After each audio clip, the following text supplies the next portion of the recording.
오늘도 아침 예배 오신 여러분을 진심으로 환영합니다. 사도신경하심으로 예배 시작하도록 하겠습니다.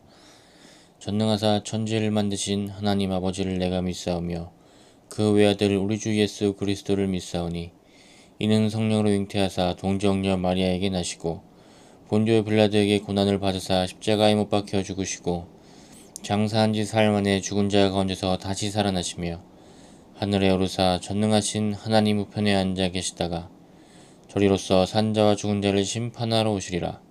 성령을 믿사오며 거룩한 공회와 성도가 서로 교통하는 것과 죄를 사하여 주시는 것과 몸이 다시 사는 것과 영원히 사는 것을 믿사옵나이다. 아멘. 오늘 함께 읽을 말씀은 시편 41편 1에서 3절입니다. 말씀을 읽겠습니다.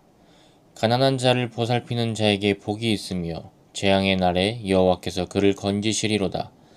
여호와께서 그를 지키사 살게 하시리니 그가 이 세상에서 복을 받을 것이라.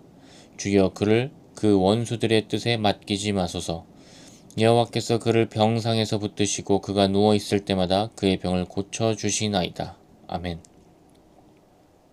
오늘 41편 1에서 3절은 그리스도인이 살아갈 때 어디다 중점을 두고 살아가게 될지를 보여주고 있습니다. 1절에서는 가난한 자를 보살피는 자에게 복이 있으며 라고 말하고 있습니다. 여기서 복이 있다는 말은 가난한 자를 보살피는 자에게는 행복이 있다는 말입니다. 복이 있다는 것이고 행복이 있다는 것이고 하나님의 뜻이 그에게 있다는 것입니다. 사실 가난한 자를 보살피는 자가 하나님의 나라에서는 가장 중요한 사람입니다. 그리고 이 세상에서 하나님의 관점에서는 가장 필요한 사람입니다. 가난한 자에게 집중하는 것은 사실 쉽지 않습니다. 제가 얼마 전에도 한 목사님을 만나서 이야기하는데 자신의 자녀가 고민이 있는데 어떤 고민이 있냐면 일진 아이들하고 친해지고 싶다는 거예요. 그 말을 듣고 자기가 이제 눈물을 흘리면서 가슴을 치면서 회개하고 통탄했다는 이야기를 들었습니다. 세상에 소외된 자를 보살피라고 자기는 앞에서 설교하는데 자신의 자녀는 힘 있는 자에게 붙고 싶어서 벌써부터 이렇게 눈을 뜨고 다가가는 걸 보면서 내가 잘못 믿었구나, 내가 잘못했구나, 내가 힘 있는 것에 대해서만 알려주고 있었구나 라고 하면서 그 자녀와 봉사활동을 가고 또 놀러도 가고 이게 자연과 이웃을 깨닫게 하는 일을 하고 있다는 이야기를 들었습니다. 그렇습니다. 우리는 세상에서 약자에게 다가가고 싶어하는 그 마음이 있지만 그럼에도 불구하고 삶은 강자의 삶을 표본으로 삼고 살아가는지 모릅니다. 나에게는 가난이 허락되는 것이 실패라고 생각하는지도 모릅니다. 그러나 가난한 자에게 가서 보살피고 이렇게 하는 것은 사실 부와 상관없이 나 또한 함께 가난하고자 하는 결심을 하는 것입니다.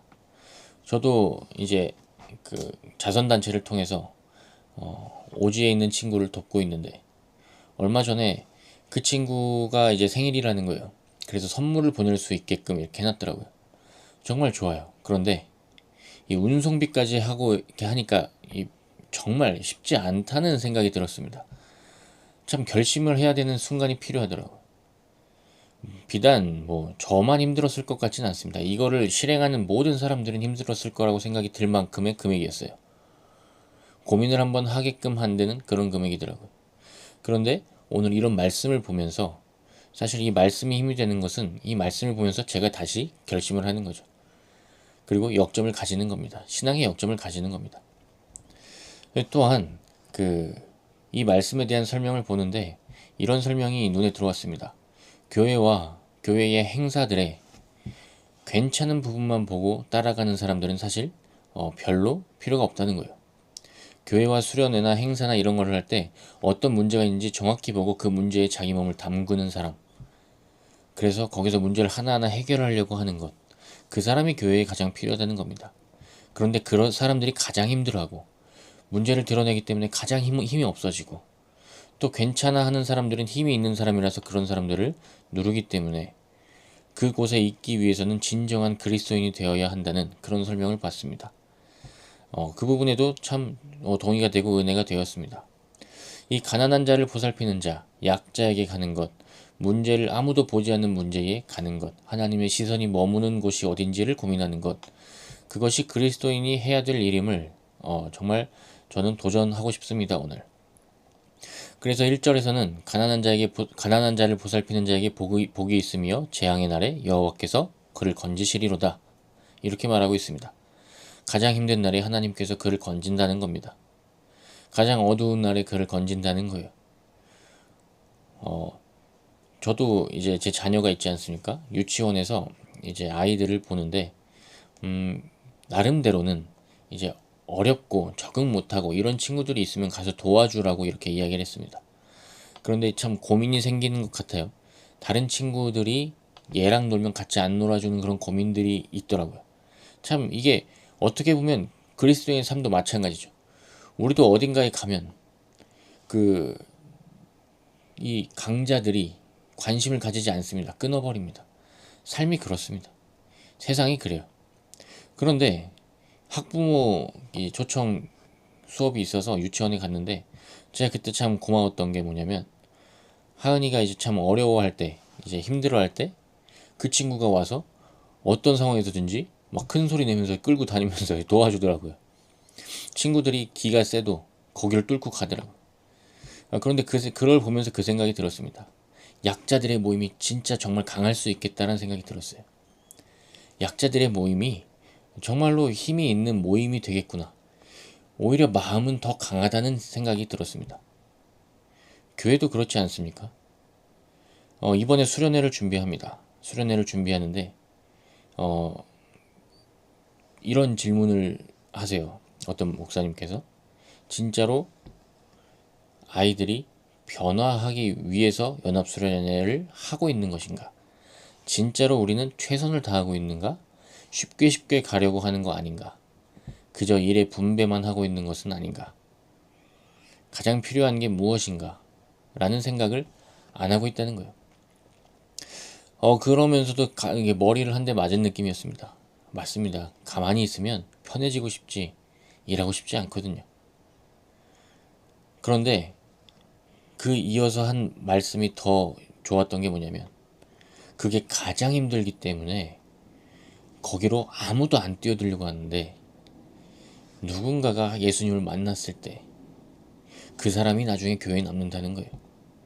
교회의 가장 약한 부분, 거기를 건드려야 되는 겁니다. 2절입니다. 여호와께서 그를 지키사 살게 하시리니 그가 이 세상에서 복을 받을 것이라. 주여 그를 그 원수들의 뜻에 맡기지 마소서. 아멘. 그러면 이제 약자들을 지키고 가난한 자를 보살피며 사는 그 공동체가 되면 하나님께서 지키시고 세상에서도 복을 받게 하시는데, 우리는 그 복 안에서 살 수 있다는 것입니다.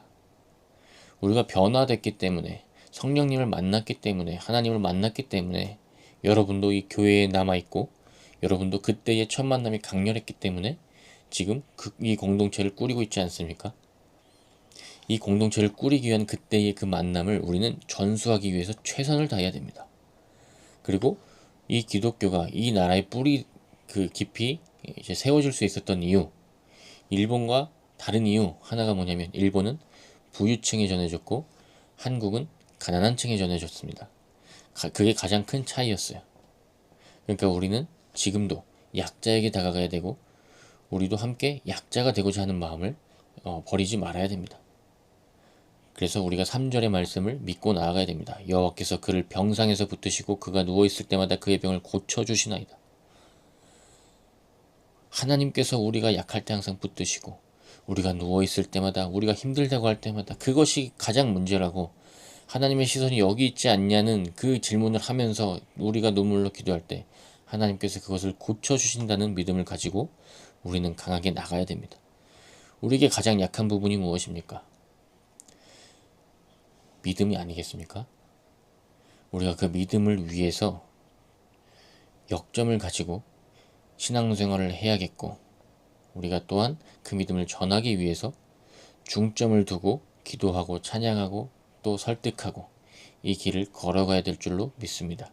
그래서 우리가 약자의 마음을 알고 약자와 하나됨으로 가난한 자를 보살피고 믿음 없는 자를 보살피고 성령의 임하심을 위해서 기도하는 그런 삶을 살아내기를 축복합니다. 기도하겠습니다. 하나님 감사합니다. 우리가 세상에 주목받기보다 하나님께 주목받기 원합니다. 우리가 부유하기보다 나눔으로 인해서 우리가 낮아지기 원합니다. 하지만 그 지점까지 가기는 정말 어려울 것입니다. 그러나 도달했을 때 우리는 그 힘으로 살아갈 것임을 확신합니다. 주님 우리의 마음을 도와주옵소서. 감사합니다. 예수님의 이름으로 기도드립니다. 아멘. 오늘도 주님 안에서 승리하시기를 축복합니다. 감사합니다.